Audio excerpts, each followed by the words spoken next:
আসসালামু আলাইকুম। আজকের ভিডিওতে আমি দেখাবো কিভাবে হচ্ছে মাইক্রোসফট এক্সেলে আমরা ডেট ফাংশনটা ইউজ করি। ডেট ফাংশনের জন্য যে মূলত আমরা দুইটা ফর্মুলা ইউজ করি, যেটা হচ্ছে যে টুডে ফর্মুলা আর হচ্ছে নাও ফর্মুলা। তো দুইটা ফর্মুলা ইউজ করার জন্য আমি এখানে কিছু ডাটা লিখেছি, তো টেক্সট লিখেছি। এই টেক্সটের উপর ভিত্তি করে এখন আমি টুডে আর নাও ফর্মুলা ইউজ করবো। প্লাস হচ্ছে আমরা আরো দেখবো যে কিভাবে একটা ডেটের সাথে আরেকটা ডেট অ্যাড করে, আবার হচ্ছে একটা ডেট থেকে আরেকটা ডেট কিভাবে সাবস্ট্রাক্ট করা হয়, একটা ডেটের সাথে আমরা আরো কিভাবে কিছুদিন যোগ করতে পারি, এরকম ভাবে। তো ফার্স্টে যদি আমি শুরু করি টুডে থেকে, টুডেতে আমি লিখতে পারি আজকে হচ্ছে জুলাইয়ের 30 তারিখ। আমি এটাও লিখতে পারি, আবার আবার অন্যভাবেও লিখতে পারি। আমি টুডে ফর্মুলা ইউজ করতে পারি। তো টুডে ফর্মুলাটার জন্য কিভাবে হবে, equal today open and close parenthesis দিয়ে যদি আমি এন্টার বাটন প্রেস করি, দেখা যাচ্ছে আমার ডেটটা রিটার্ন করতেছে, যে আজকে হচ্ছে 30 তারিখ, জুলাইয়ের 30 তারিখ আমার ডেটটা রিটার্ন করছে। তারপর আমি যদি ভ্যাকেশন এন্ডিং ডেট দিই, যে আমার 1 তারিখে মানে আগস্টের 1 তারিখে আমার ছুটি শেষ হবে, তো এটা লিখে ফেলি আগস্ট, তো তাহলে 8/1/2022। এবার হচ্ছে আমি আমি চাই আমার আজকের ডেটটাকে আমি ফিক্সড করব জায়গাটায়।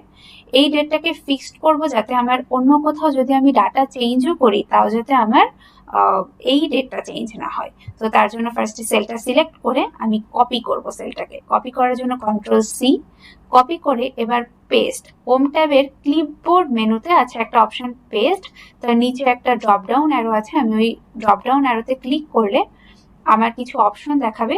তার মধ্যে আমি পেস্ট ভ্যালুতে গিয়ে 1 2 3 যে আছে এইটা সিলেক্ট করব। সিলেক্ট করলে, কারণ হচ্ছে ভ্যালুজ এরকম কোনো পার্সেন্টেজ বা কিছু ছাড়া নর্মাল ভ্যালুজ আমার কপি পেস্ট করার জন্য এই অপশনটা ইউজ করা হয়।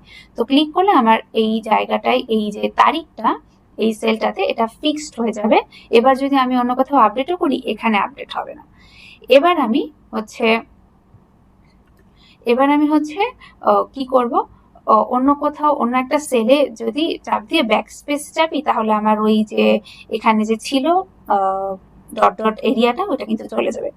এবার হচ্ছে আমি কি করব, আমি হচ্ছে ইকুয়াল সাইন দিয়ে এই দুইটার মধ্যে আমি হচ্ছে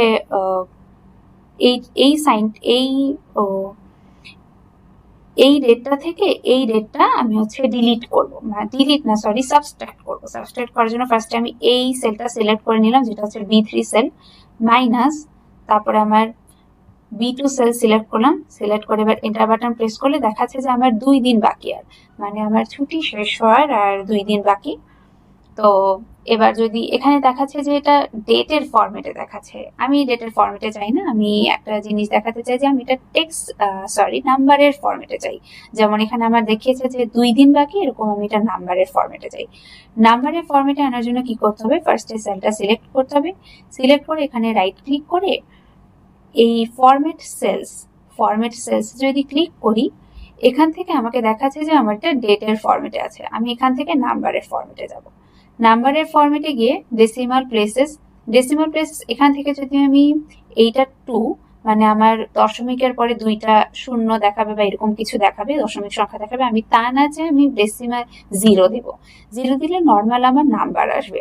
নাম্বার দিয়ে এবার আমি যদি ওকে বাটন প্রেস করি, দেন আমার একটা নাম্বার দেখাচ্ছে যে 4772। দেন আমার এইটাও আমি সেম কাজ করব। ফরম্যাট সেলসে গিয়ে আমি এখান থেকে নাম্বার সিলেক্ট করে ডেসিমাল প্লেসেস 0 সিলেক্ট করে ওকে বাটনে ক্লিক করলে আমার দেখাচ্ছে যে নাম্বার। তো এখান থেকে এটা মাইনাস দিলে অবশ্যই 2 আসবে, তার মানে আমার 2 দিন বাকি। তো হচ্ছে আমি আবার এটা ডেটের ফরম্যাটে নিয়ে যাব, নিয়ে ওকে বাটনে প্রেস করব। আবার এটার ক্ষেত্রেও তাই করব। আমরা কিন্তু এখানে রাইট ক্লিক করে কাজটা করি, ডেট, ওকে। দেন তারপরে এখন দেখছি যে exam starting date, exam ending date. ধরলাম আজকে থেকে আমার এক্সাম শুরু হবে, তো আজকে থেকে এক্সাম শুরু হবে। তো আজকের জন্য আমি এখন অথবা ধরলাম আমি আমার আগস্টের 20 থেকে আমার এক্সাম শুরু হবে। আগস্টের 20 থেকে এক্সাম শুরু হয়, আমার 1 মাস এক্সাম চলবে। ফার্স্টে আমি আগস্টের জন্য হচ্ছে এখানে নাম্বারটা লিখবো আগস্টের জন্য। আগস্টের আজকে ধরলাম আমার আগস্টের 20 তারিখ থেকে এক্সাম শুরু, তো আমি ডেটটা লিখে দিলাম 20 তারিখের।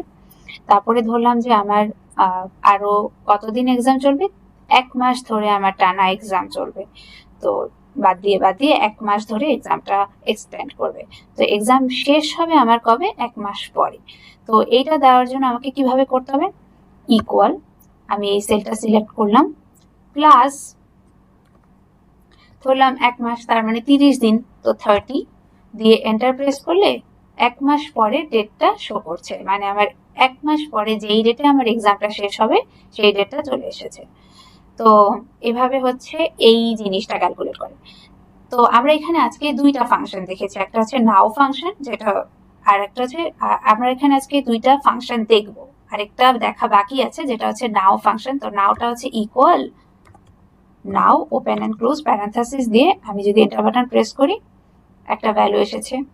এবার দেখবো today function, equal today open and close parenthesis দিয়ে এন্টার বাটন প্রেস করলে আমার আরেকটা ভ্যালু। নাও আর টুডে দুইটাই হচ্ছে আমাকে কারেন্ট আজকের ডেটটা দিবে, কিন্তু নাও আর টুডের মধ্যে যে ডিফারেন্স যেটা, সেটা হচ্ছে যে নাও ফাংশন ইউজ করলে আমার আজকের ডেটের সাথে আমি টাইমটাও পাবো, আর যদি টুডে ফাংশন শুধু ইউজ করি তাহলে আমাকে শুধু আজকের ডেটটাই রিটার্ন করবে, মানে আপনারা যেই ডেটে এই কাজটা করবেন সেই ডেটটাই রিটার্ন করবে। এভাবে হচ্ছে আমরা মাইক্রোসফট এক্সেলে ডেট ফাংশন ইউজ করতে পারি। এভাবে ডেট একটা ডেট থেকে আরেকটা ডেট সাবস্ট্রাক্ট করা যায়, অ্যাড করা যায়, নাও টুডে ফাংশন ইউজ করা যায়। আশা করি আপনারা হচ্ছে এখন ডেট ফাংশন খুব এক্সপার্ট ভাবে ইউজ করতে পারবেন মাইক্রোসফট এক্সেলে।